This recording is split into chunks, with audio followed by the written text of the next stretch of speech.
여러분 반갑습니다. 오늘은 영생에 대해서 한번 알아보도록 하겠습니다. 영생은 성경에서도 가장 중요한 주제 중에 하나이지요. 그 영생에 대해서 많은 우리 성도분들께서 영생의 정확한 의미를 모르시는 것 같습니다. 이 영생은 다름 아닌 하나님이신 예수의 생명, 그것을 영생이라 하는 것입니다. 영생은 영원한 생명의 줄임말이지요. 이 영원한 생명의 줄임말인 영생은 시간을 초월해서 존재하는 생명입니다.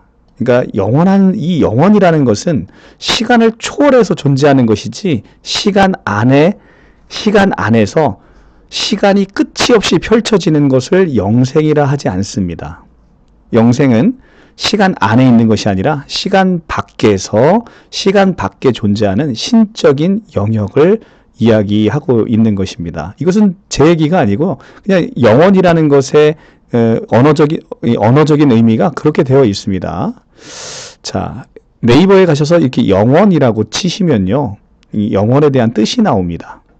우리가 성경에서 영원이라 할 때는 바로 이 의미로 쓰고 있는 거예요. 신이나 진실성처럼 시간을 초월하여 존재하는 것. 자, 시간을 초월하여 존재하는 것. 그래서 시간을 초월하여 존재하는 것.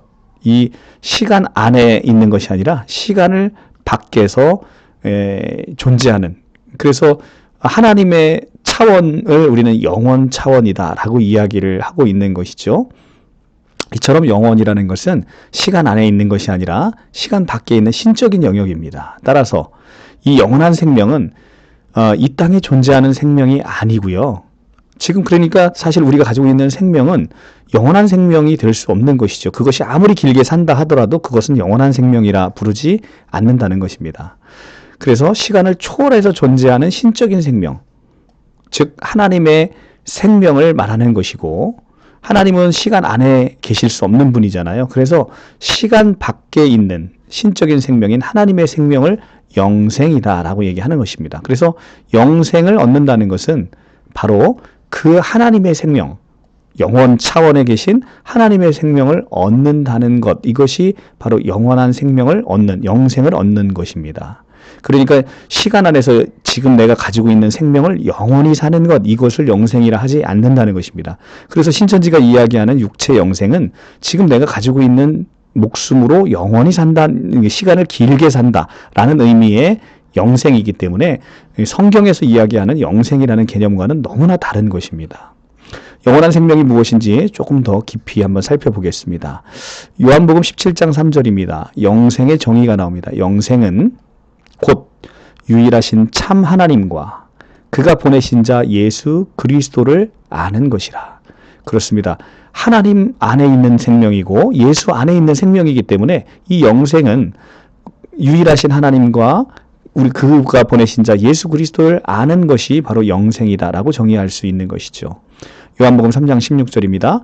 하나님이 세상을 이처럼 사랑하사 독생자를 주셨으니, 세상을 사랑하셔서 독생자를 주셨답니다.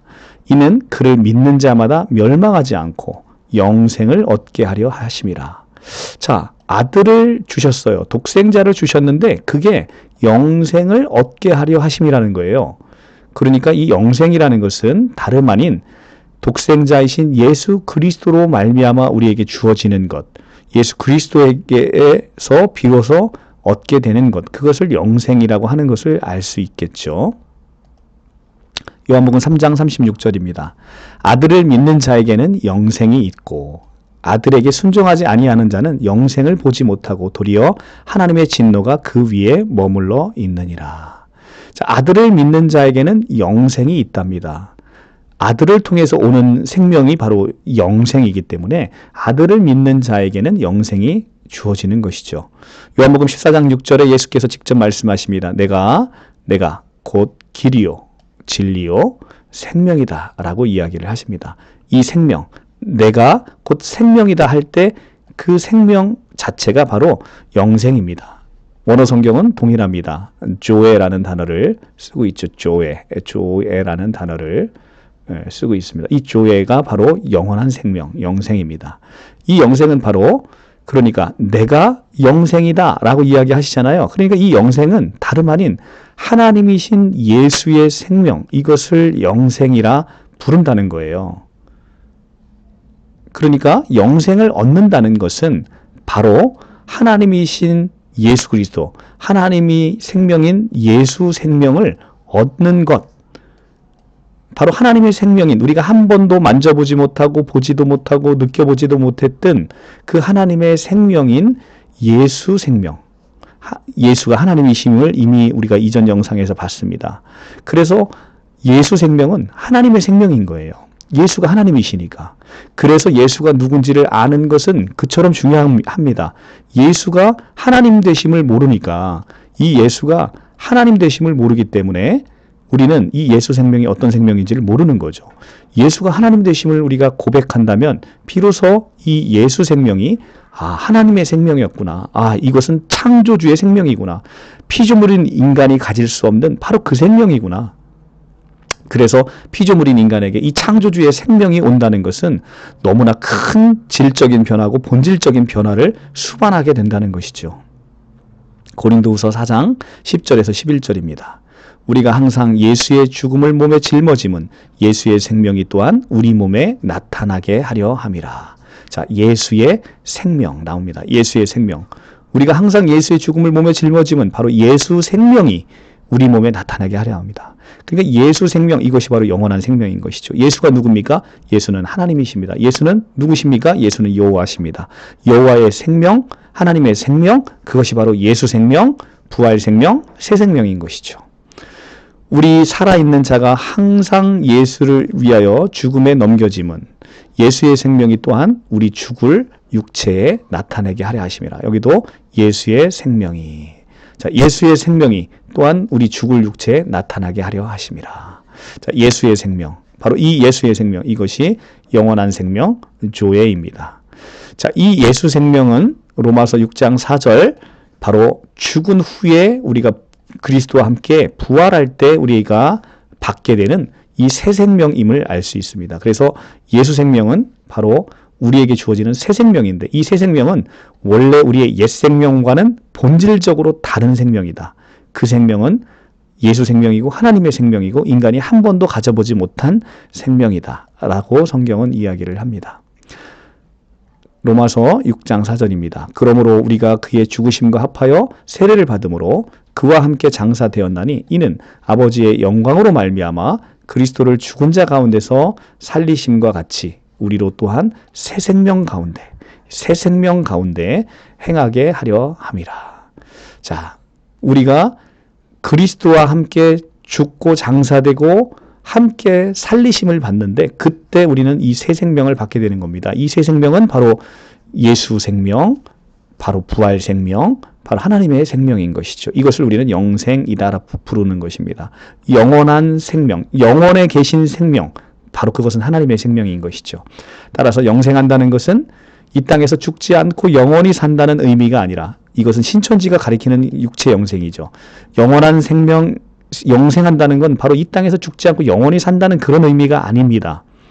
그런 의미가 아니고 하나님의 생명인 예수 생명, 하나님의 생명인 예수 생명, 새 생명, 부활 생명을 얻는다라는 그런 의미인 것이죠. 예수 생명, 새 생명, 부활 생명을 얻는다라는 의미, 그것이 바로 영생을 얻는다는 것입니다.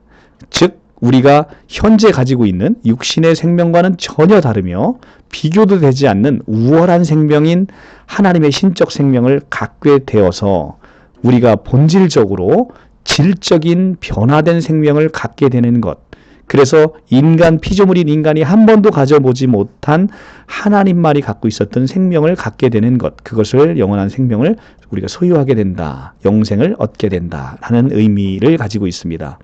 C.S. 루이스가 이 부분을 너무나 정확하게 표현하고 있는데요. 바로 피조물인 생명이 없는 조각상에게 사람의 생명이 얻어지는 것이 너무나 놀라운 변화잖아요. 그거보다 더 놀라운 변화가 피조물인 인간이 하나님의 생명을 갖게 되는 것. 이것은 원숭이가 사람이 된 것보다, 무생물이 생물이 된 것보다 더 놀라운 변화가 바로 피조물인 인간이 창조주인 영원한 생명, 영생을 얻게 되는 것. 이것이 훨씬 더 놀라운 생명이 된다는 것입니다. 개미가 인간의 생명을 얻는 것보다 더 기절초풍할 일이 피조물인 인간이 하나님의 생명, 영생을 얻게 된다는 것입니다. 이렇게 영생은 너무나 놀라운 것입니다. 우리가 다음 시간에 이 영생의 의미를 조금 더 함께 깊이 묵상해 보도록 하겠습니다. 감사합니다.